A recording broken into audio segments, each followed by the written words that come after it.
Hello दोस्तों, नमस्कार। Shweta vlog में आप सभी का स्वागत है। तो चलिए आज मैं सुनाने वाली हूँ इस वीडियो में अक्षय तृतीया की पौराणिक कथा। तो अक्षय तृतीया का पूजा कर लीजिए और सीधे हाथ में थोड़ा सा अक्षत और फूल लेकर आसन लगा के बैठ जाइए और अक्षय तृतीया की कथा का अनुश्रवण कीजिए। अक्षय तृतीया पे किया हुआ जो धार्मिक कार्य होता है, दान पुण्य यज्ञ आदि, उसका हमें 1000 गुना बढ़कर फल प्राप्त होता है। कहा जाता है कि इस फल का कभी भी नाश नहीं होता है। अक्षय तृतीया पे जो भी धर्म का कार्य आप करते हैं उसका फल आपको पीढ़ी दर पीढ़ी प्राप्त होता है। इस कथा के बारे में कहा गया है, जो भी मनुष्य इस कथा का अक्षय तृतीया के दिन अनुश्रवण करते हैं, सुनते हैं अथवा दूसरे को भी सुनाते हैं, उनको पुण्य फल की प्राप्ति होती है। तो चलिए अक्षय तृतीया का कथा प्रारंभ करते हैं। प्राचीन समय की बात है, जब पृथ्वी पर अनेकों महान राजाओं, तेजस्वी ऋषि मुनि से सुसज्जित थी। चारों ओर धर्म और सुख का माहौल था, लेकिन फिर भी कर्म का जो चक्र है वो सबके लिए एक समान था। ऐसे समय में भी एक ब्राह्मण परिवार रहता था जो कि अत्यंत निर्धन था। इस परिवार में मात्र ब्राह्मण और ब्राह्मण की पत्नी थी। उनकी कोई संतान नहीं थी। वो धनहीन भी था और पुत्रहीन भी था। इस ब्राह्मण के पास एक ही सुख था, वो थी उनकी पत्नी। ब्राह्मण की पत्नी अत्यंत विनम्र, चरित्रवान एवं बहुत ही सुंदर स्त्री थी। ब्राह्मण जो भी भिक्षा मांग कर लाते थे उसी में वो संतुष्ट रहा करती थी, अपने पति का सेवा किया करती थी। अनेकों प्रयास के बाद भी ब्राह्मण अपने जीवन यापन के लिए अधिक धन नहीं कमा पाते थे। इस अवस्था में भी वो दोनों भगवान के प्रति समर्पित रहते थे। एक दिन ब्राह्मण की पत्नी ने कहा, हे स्वामी, आप इतने प्रयास करते हैं लेकिन उसके बाद भी जीवन यापन हेतु पर्याप्त धन एकत्रित नहीं हो पाती है। हमने सुना है इस नगर में महर्षि वशिष्ठ आए हैं, आप उसके पास जाएं और हमारे इस दुख का कारण पूछकर आए तथा इस दुख से निवारण की विधि भी उनसे पूछकर आए। अपनी पत्नी की बात सुनकर ब्राह्मण को भी यह सुझाव बहुत अच्छा लगा। वह उसी समय महान ऋषि वशिष्ठ के पास गए। वहां जाकर अब उन्होंने प्रणाम किया और हाथ जोड़कर कहा, हे ऋषिवर,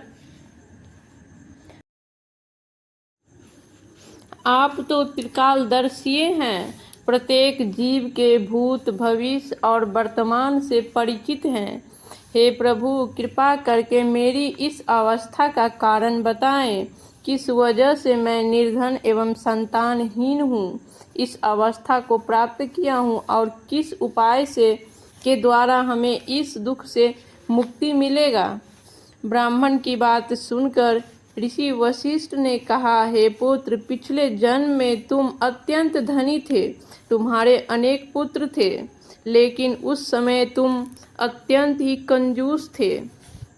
यहाँ तक कि अपने संतान के प्रति भी धन खर्च नहीं करते थे एवं लापरवाही करते थे। इसी अवस्था को देख करके तुम्हें धनहीन एवं संतानहीन का श्राप मिला था। उस जन्म में तुमने वैशाख मास के 5 दिन का जो नियम विधि है, पूजा व्रत दान आदि किए थे। उसी दान पूजा के वजह से तुम्हें अत्यंत चरित्रवान एवं बहुत ही सुंदर पत्नी प्राप्त हुई है। अब इस जन्म के कर्म से तुम्हें संतान की प्राप्ति होगी एवं धन की भी प्राप्ति होगी।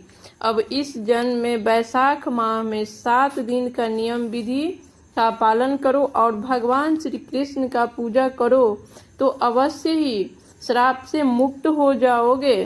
वैशाख मास में आने वाली अक्षय तृतीया के दिन भगवान श्री कृष्ण का विधि विधान से पूजा करो, व्रत करो तो तुम्हें ये श्राप से मुक्ति मिल जाएगी। ब्राह्मण ने वशिष्ठ मुनि की बात का पालन किया और उसने वैशाख मास के तृतीया तिथि को व्रत पूजन एवं दान किया। अक्षय तृतीया पे किए जाने वाले पूजा, दान तथा स्नान आदि करने से, सभी धार्मिक कार्य करने से ब्राह्मण का जो श्राप था उसका नाश हो गया और ब्राह्मण को पुत्र एवं धन की प्राप्ति हुई। तो अक्षय तृतीया की कथा कुछ इस प्रकार थी। प्रेम से बोलिए श्री हरि विष्णु की जय, माता लक्ष्मी की जय, अक्षय तृतीया पे होने वाली सभी कथाओं की जय। और कथा की हमें ज़रूर अनुश्रवण करना चाहिए। अक्षय तृतीया का पूजा हमें ज़रूर ही करना चाहिए, बहुत ही फलदायी होती है। तो आज का वीडियो यहीं पे समाप्त करते हैं, फिर मिलेंगे किसी नए वीडियो के साथ। तब तक के लिए नमस्कार। वीडियो देखने के लिए बहुत बहुत धन्यवाद।